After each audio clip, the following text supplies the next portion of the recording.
get started. First of all, thank you guys again for jumping in. I'll be talking a little bit today about LayerZero and how you can get started building Omnichain tokens. I think to begin, just a quick introduction. My name's Matt. I'm a developer ecosystem lead at LayerZero Labs. That's my Twitter handle, @uncrackable, if you want to follow me on Twitter. A little bit more about bridging in general. At LayerZero, we kind of have three core principles that we want to keep in mind. We believe that moving any type of data between chains requires you to have one, permissionless interoperability. So anyone, no matter who they are on chain, can interact with the protocol and send messages. Two, that these messages are then censorship resistant, meaning the protocol can't arbitrarily flag messages as being valid or invalid. We can't control how messaging is sent. And finally, three, it's immutable. There's no point in having this messaging protocol exist if we can upgrade the code and change how it behaves at any point in time. And so ultimately for us, we view LayerZero as bridge infrastructure, the way for you app developers to not only safely send messages between chains, but then configure that bridging process based on your own application's needs and necessary handling. A little bit about why bridges even exist. I like to really compare it to an analogy with the real world. Bridges in general connect isolated islands of people, and more importantly than the islands of people they connect the flow of information between them. And that flow of information can be really, really valuable because using that information, you're suddenly able to unlock things like the coordination of goods and services, and beyond the goods and services themselves, the financialization of different assets between those parties. So connecting groups of people, really, really valuable, and it's no different within blockchain. While this isn't 100% accurate, you can see very, very quickly that different chains have different use cases, different benefits, different communities and trade-offs, and being able to flexibly pick between these different networks rather than subscribe to only one for your application can be really, really beneficial. You may be able to unlock use cases, for example, on Arbitrum that simply aren't feasible at all with Bitcoin. So we've seen this overall in market develop pretty consistently. This is from the Electric Capital Developer Report from 2023. More and more developers are moving to deploying on cross-chain environments. You can see here that over the last year, more and more developers have said they start deploying on more than one chain rather than just one. And in general, let's walk through what bridging actually looks like to kind of give you an idea of what we'll be working with today. Token transfers in general on a single blockchain are relatively straightforward. An ERC20 token is simply a mapping of balances between a user's address and the amount of tokens that they own. When I move tokens to a new wallet, I'm not really moving anything in reality. I'm simply updating this mapping to debit the amount of tokens from one user and credit them to another. But as soon as you move to a cross-chain world, that immediately becomes a little bit more challenging. First of all, these islands don't know about each other. The chain Linea, for example, has no idea of the consensus or state of Ethereum. And so how do we do this type of token transfer where we update a balance of a user on one chain and then credit it to another on a destination? We need some way of invoking a function method on the source chain Linea that actually goes through and is for sure final in debiting the user on the source chain, and then is able to somehow ping the destination chain and execute a receiving function to credit the amount of tokens and update that state for the destination user. Traditionally, this ran into a lot of issues because, as you can see from this example, if you don't have a clear way of proving that something has happened on a source chain, then someone can very easily take advantage of the fact that you're able to infinitely update these mappings and change these balances over time. So the way that historically we got around this as an industry was with something known as monolithic bridge security. When I say monolithic, the way you can think about this is literally as either a centralized provider that is manually writing state to the destination chain that you trust. You could think about this as a collection of different signers. You could think about this as a middle chain bridge. But the most important takeaway from this kind of example is that we subscribed to one provider that validated for us, and we subscribed to them the trust assumptions that we had about their protocol in order to validate this workflow of sending messages to a new chain.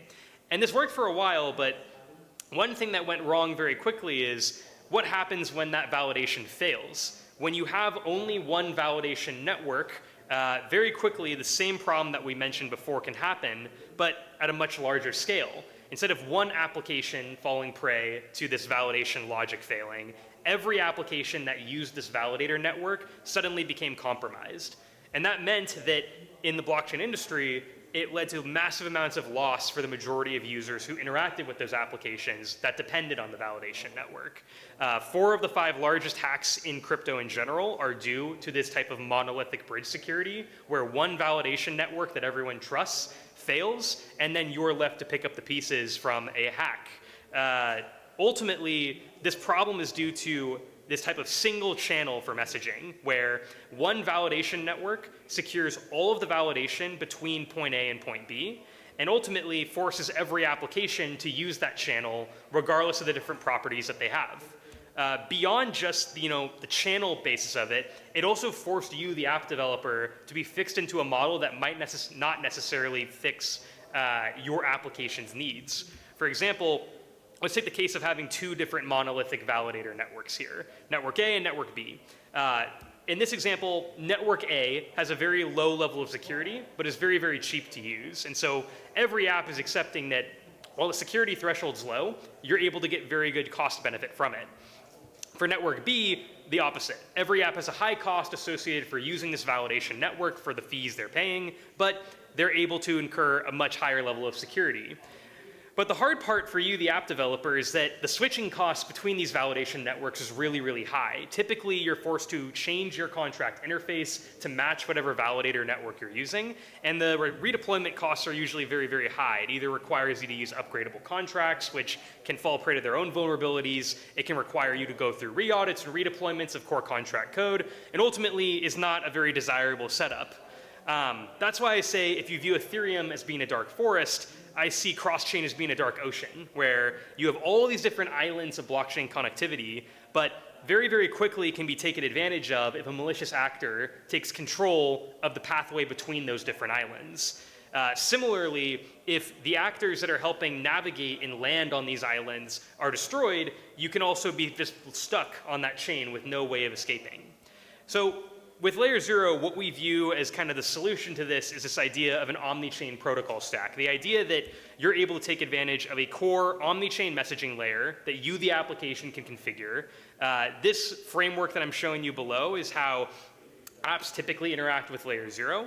We have 2 LayerZero endpoint contracts that are immutable, deployed on chain A and chain B, and a security stack of different verifier networks that you're able to configure within the framework itself. So for this particular app, they've configured 3 different decentralized verifier networks, and because of its modularity, you can easily configure between them.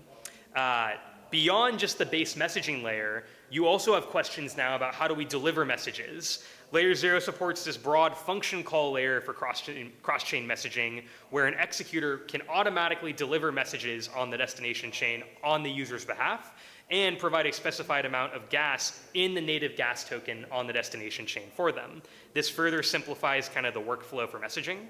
And finally, this app layer, this idea that on top of both the verification and the execution of messages, you have different contract standards that let you easily deploy things for yourself that are not necessarily needed to be made out of the box every single time. We have 3 contract support standards that we support currently: the OAP, which is the base messaging primitive, the ability to move just raw bytes between chains, an extension of the OAP called OFT that lets you deploy a native ERC20 token on multiple chains and connect them with cross-chain functionality, and an ONFT, the Omnichain Non-Fungible Token, which does the exact same thing as the OFT, but with an ERC721.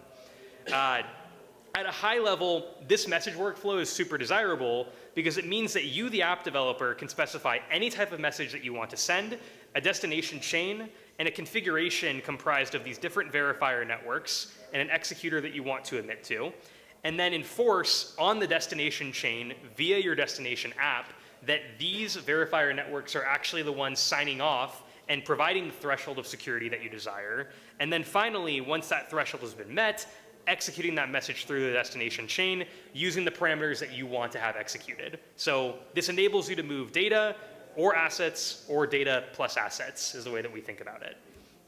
At a little bit higher level, LayerZero enforces this kind of immutability at the endpoint level.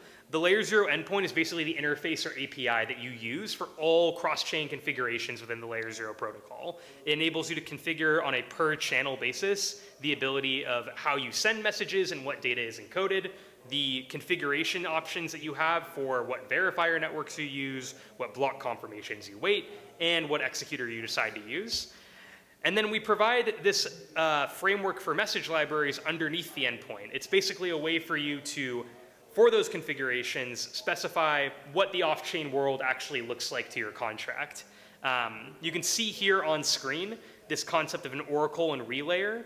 For LayerZero v1, the older version of a protocol, we had a slightly different setup that allowed you to configure only one verifier network and a custom executor.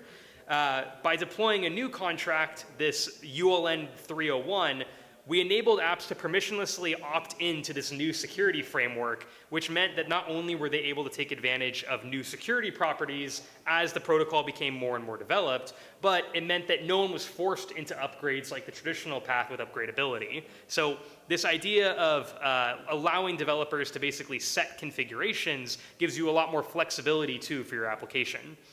And what that means is that from that security cost curve I mentioned before, LayerZero doesn't just support one network type or another, we support every single point on the curve. And for every single app that uses LayerZero, if a new validation technique comes online that says is strictly faster, better, and more secure than any other primitive before it, it means that these apps, if they choose to, can seamlessly migrate to that validation technique without having to redeploy their contracts, without having to change core contract code, or can decide not to use it and say that their existing setup is good enough, burn the keys or burn the authority over their configuration option, and that app is forever using that configuration setup. So for verifier networks, it gives you a lot of flexibility. You're able to then decide between a ZK Lite client as your security proof mechanism, a message service provider that already exists like CCIP or Axelar, or a combination of all of them or any of them, which means that you're able to broadly adopt any verification schema that you think is fit for your application network. And the cool thing about this model is that it means that anyone can permissionlessly run these validation networks too. The idea of a DVN is really just a contract that takes in an input from a source chain and delivers a payload hash to a destination.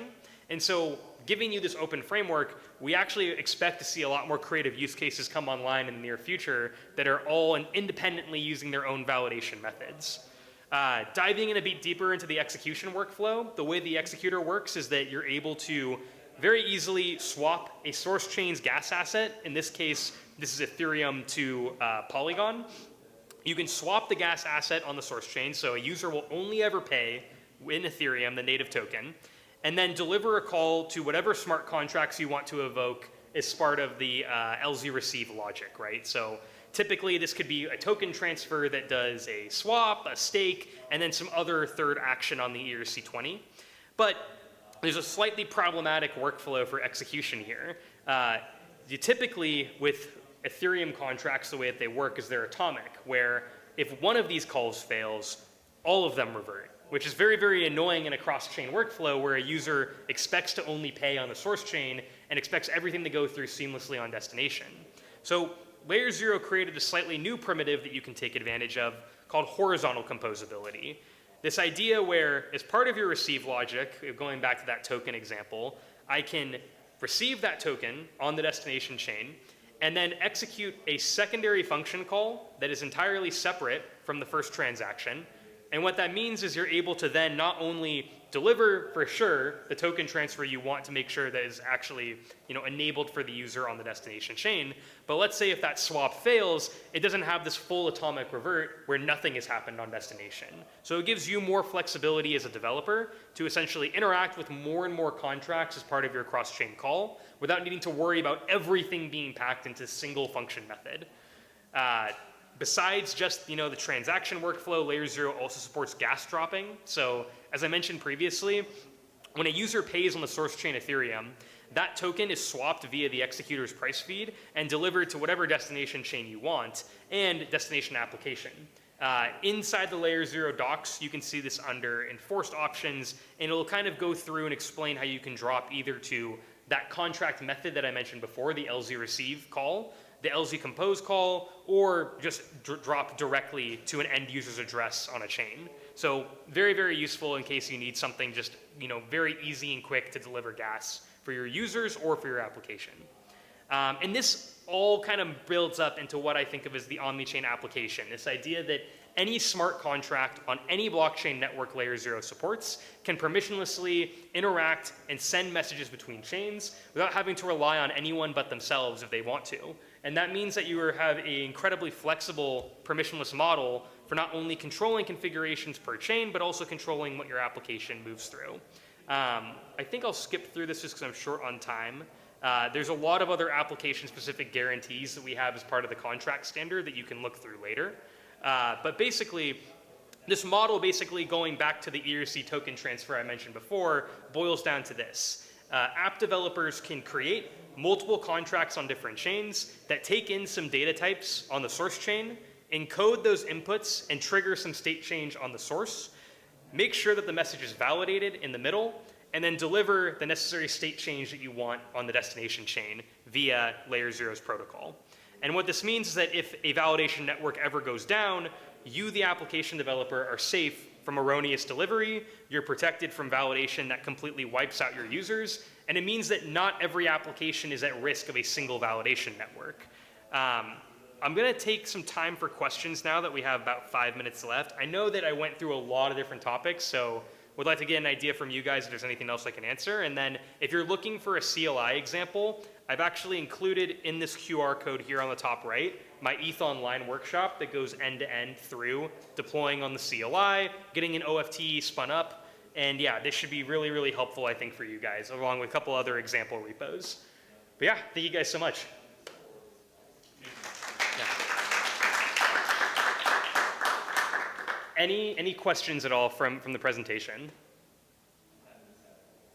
Nope.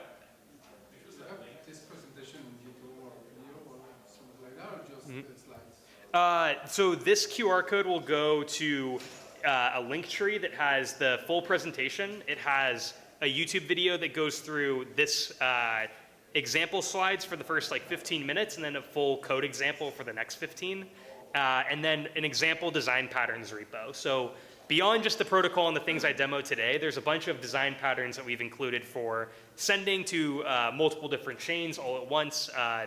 Batch sending is the way that we think of it. I can actually see if I have an example diagram up here for it. But yeah, basically going through end to end all of the different protocol settings that you can take advantage of. So is that trying to send some messages to multiple chains? Mm-hmm. You need to build the Omni app Mm-hmm. in every chain, right? Exactly, yeah. So in this workflow here, if an OFT is deployed on these 4 chains, you've deployed that contract on each of the networks, and then you've called some configuration function called endpoint.setConfig, and that method basically says, which contract am I expecting from this network, and what is the actual verifier network I'm going to use per pathway? Yeah. Yes.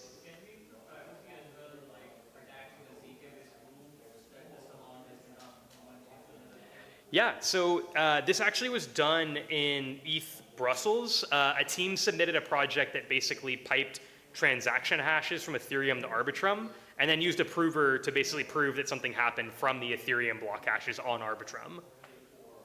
Yeah. Mm-hmm. Yeah. So it's a question for Mm-hmm. one. Do you guys have the tool to kind of like deploy the contract onto different chains? I do, yeah. So the command that you'll run for this, I'll just go to the documentation really quick. For anyone who's interested for deploying self-service, go to the CLI setup guide in the documentation. This command is an NPX package called create LZO app. Create LZO app basically creates in your working directory a joint repo of Hardhat and Foundry. It comes pre-built with a bunch of sample Hardhat tasks that help immensely with going through the wire up. You can see here that you can pull in basically all of the contract standards that we currently support, and then the commands that you'll run to get started, you can either use LZ deploy, to run a sample Hardhat script that'll deploy everything for you out of the box, and then these are some configuration inits that basically create a new configuration file, and if you look at what this actually shows you in here, it basically is a mapping of these different contracts that you've deployed with the different config options that you want to set. So it's pretty flexible for whatever you want to configure. I see. And we can also add on different chains after. Exactly, yeah. So after it's deployed, all you need to do to add a new network is basically add to your hard hat config file the new network, deploy the contract there, and then just make sure that you're still the admin of the contract so you can call the methods. Yeah. Cool. Question attestation, for example, how would it work if I'm using Veras from Lydia, Mhm. or I can mirror my attestation to the Ethereum attestation service? Mhm. Basically, what would deploy both attestation proofs to both chains? Mhm. Yeah, so if you want to basically provide an attestation on a different network, the way you can think about it is that you'll have whichever the source chain is that is providing the attestation, the source of truth basically for your application, and then you'll use a LayerZero message to pipe that attestation to a new chain. So the example that you probably want to take a look at is the Omnichain app standard. You'll essentially just encode as part of your payload whatever the attestation contents are, right? So in this example here, you can do abi.encode. And then for LZ receive, you can decode the data type back out and then use that data type of the attestation on the destination chain that needs it essentially to prove something has happened.